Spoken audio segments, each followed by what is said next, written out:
안녕하세요. 오늘은 경주 낭산에 있는 보물 마애보살 삼존 좌상을 찾아가 보겠습니다. 지난번에 봤던 선덕여왕릉에서 뒤편으로 난 오솔길을 따라가면 능지탑이 나오는데요. 여기서 북쪽으로 5분 정도 더 걸어가면 중생사라는 작은 절이 하나 나옵니다. 마애보살 삼존 좌상은 이 안에 있죠. 작은 지붕을 만들어 놓고 지장전이라는 편액을 걸어 놓은 저곳이 오늘의 목적지 마애보살 삼존 좌상입니다.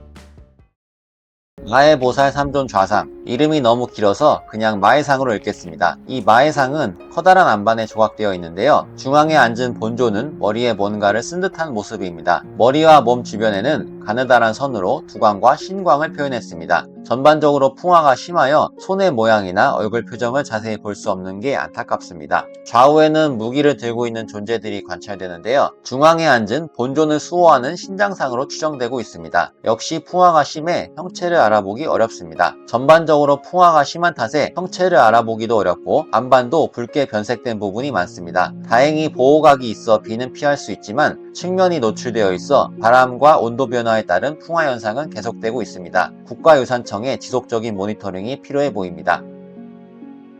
이 마애상은 무엇을 표현한 것일까요? 좌우에 무기를 든 존재들은 수호신격인 신장으로 볼 수 있습니다. 문제는 중앙에 있는 본존인데 부처가 아닌 건 확실합니다. 여기엔 크게 두 가지 견해가 있습니다. 먼저 박형국 선생님이 제시한 여신상이라는 견해입니다. 양갈래로 늘어뜨린 머리, 손과 발을 드러내지 않은 모습을 여성과 연관시켰습니다. 그러면서 이런 특징은 남산불곡 마애열의 좌상과 유사하다고 지적하였습니다. 남산불곡 마애열의 좌상은 우리에게 할매불상으로 잘 알려져 있는데 이러한 견해를 따를 경우 이 할매불상 역시 불상이 아니라 여신상이 되는 겁니다. 정리하자면 이 마애상은 토속적인 산악숭배 신앙이 불교와 습합하면서 만들어진 것이라는 의견입니다. 다시 말해 가운데 여신상은 산신이고 좌우의 신장상은 불교에서 차용한 수호신이라는 의미입니다. 두 번째, 지장보살이라는 견해인데요. 이는 다수의 학자들이 지지하고 있습니다. 저도 이쪽이 좀 더 설득력이 있다고 생각합니다. 문화유산의 명칭부터 마애보살 삼존 좌상으로 되어 있으니 말 다 했죠. 일단 본존이 머리에 쓰고 있는 건 두건으로 파악됩니다. 풍화가 심하긴 해도 머리에 뭔가를 쓰고 있다는 건 명확해 보이죠. 양쪽 어깨로 늘어진 건 양갈래 머리가 아닌 아래로 들이운 두건의 모습입니다. 두건을 쓴 지장보살의 모습은 10세기의 도낭불화나 14세기 고려불화에서도 관찰되는데 모두 두건이 어깨로 드리워져 있습니다. 그렇다면 지장보살이 신장의 호의를 받는 건 어떻게 설명할 수 있을까요? 흔히 지장보살은 지옥에 떨어져 고통받는 중생을 구원하는 존재로 알려져 있습니다. 하지만 그 외에도 미륵불이 나타날 때까지 중생을 구제하는 역할을 맡고 있죠. 이 세상에 부처님이 안 계시는 동안 그 역할을 대신하는 겁니다. 마치 국무총리가 탄핵된 대통령을 대신하는 것처럼요. 따라서 지장보살은 부처의 위계를 지니고 있으며 불화에서는 사천왕의 호의를 받는 모습으로 나타나기도 합니다.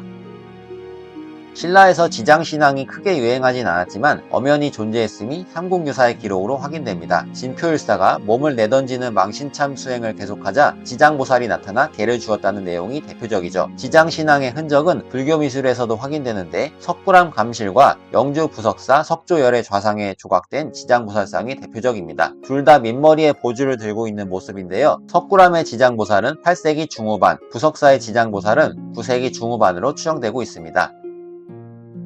네, 지금까지 낭산 마애보살 삼존 좌상을 살펴봤습니다. 사천왕사지와 선덕여왕릉에 비하면 인지도가 낮지만 암벽에 조각된 지장보살이라는 점에서 중요성이 크다 판단하여 소개해드렸습니다. 다음 영상에서는 경주의 폐사지인 장항리사지를 소개해드리겠습니다. 대중적 인지도가 낮고 훼손이 많이 되었지만 남아있는 조각들로 보아 상당한 격이 있었던 그런 사찰로 볼 수 있습니다. 춤추는 사자와 금방이라도 뛰쳐나올 듯한 금강 역사상을 만날 수 있는 장항리사지에서 다시 인사드리겠습니다.